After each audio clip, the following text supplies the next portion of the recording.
যত যাই হোক ভাই, আমার বউ আত্মহত্যা করুক, এটাকে আমি চাই ভাই? ভাইয়া বিশ্বাস করো ভাই, আমি কাউরে বুঝাইতে পারতেছি না বিষয়টা। আর ভাই দেশে গেলেই তো অ্যারেস্ট হবো, বুঝছো? যে যে দিক দিয়ে পারে কোপাবে, যে দিক দিয়ে পারে আমার ফাঁসানোর চেষ্টা করবে, বুঝছো ভাই? মামলা টামলা লড়তে হবে। আমি একদম ক্যাশলেস হয়ে আছি। আমার যদি লাগে আমাকে একটু এই বিপদের দিনে সাপোর্ট দিও ক্যাশ দিয়ে ভাই। সারা জীবন মনে রাখবো ভাই, সারা জীবন। প্লিজ ভাই।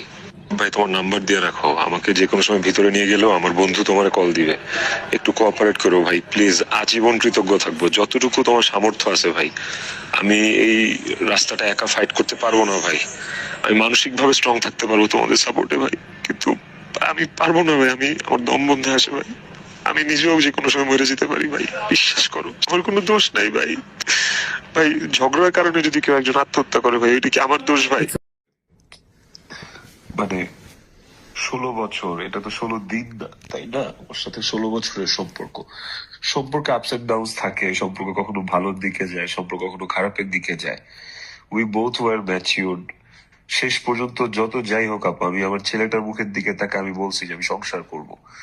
আমাদের কিন্তু ওপরে ওপরে সোশ্যাল মিডিয়াতে যতই ভালো আমরা একটা পজিশনে ছিলাম বা মানুষ দেখতো, ভেতর ভেতর কিন্তু ইট ওয়াজ ফ্র্যাজাইল। খুব বাজে একটা সিচুয়েশনে ছিলাম আমরা দুইজনই। যেভাবেই হোক আমার দিকটা মানুষের কাছে রিভিল হয়েছে, ওর দিকটা হয় নাই।